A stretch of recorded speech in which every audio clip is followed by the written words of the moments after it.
Zdaj pa zgodovinski mejnik slovenske jeklarske industrije.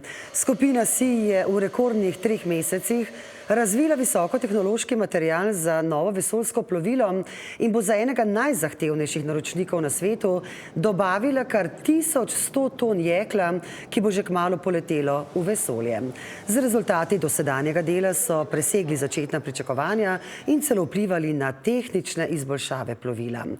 Je lahko prav ta vesoljski preboj nova priložnost za SIJ, ki se v zadnjem obdobju, kot vemo, sooča s finančnimi izzivi? Špela Bezjak-Zrim.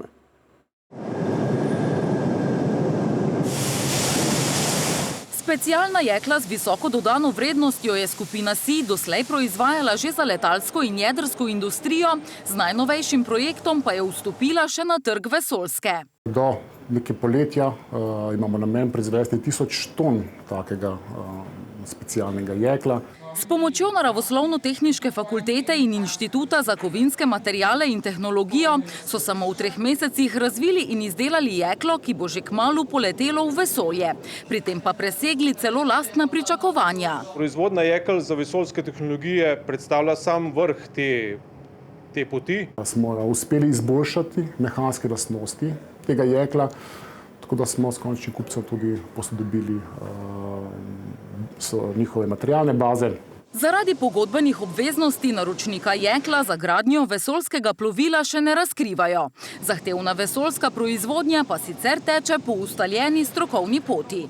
Pot tega jekla se začne v našem sestrskem podjetju Metal Ravne, kjer jeklo vlijejo. Ga pretalijo, spravijo v posebne bloke in ga s Koroške pošljajo na Jesenice. Te bloke kasneje na Jesenicah pobrusimo, izvaljamo v končne dimenzije in izvedemo toplotno obdelavo. Jeklo se potem vrne na Koroško, na podhlajevanje v tekočem dušiku, na kar v Akroniju kasneje izvedemo zadnje toplotne obdelave in kontrole kakovosti. Jeklo, ki so ga razvili, odlikujejo izjemne mehanske lastnosti, saj mora prenesti ekstremne temperaturne razlike od silovite vročine motorjev do mraza zunajzemeljske orbite. Zdaj se pa trenutno nahajamo v pripravi vzorcev laboratorija.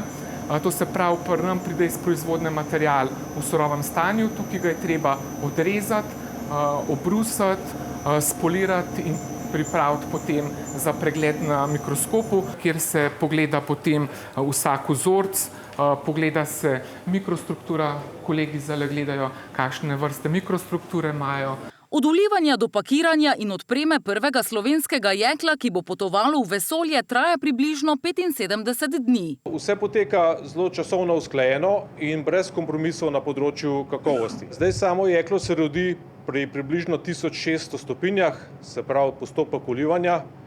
Kasneje valjanje poteka pri temperaturah 1200 stopinj. Tukaj vidite tudi primerjavo običajno jeklo in jeklo namenjeno za vesoljske aplikacije.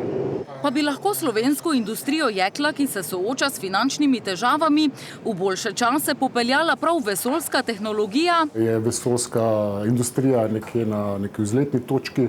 Ocenjuje se, da je v področju nekaj, kot je bila letalska industrija po 2. svetovni vojni. Tako da si nadejamo velikih priložnosti. Vrata v ta segment smo s tem projektom si na strežaj odprli. Solastnica skupine, ki je sicer v večinsko ruski lasti in zaposluje približno 3600 zaposlenih, je tudi Republika Slovenija. Kot je za Delo razkril šef SDH-ja Žiga Debeljak, bi država svoj delež prodala tistemu lastniku, ki bi bil pripravljen prevzeti celotno družbo.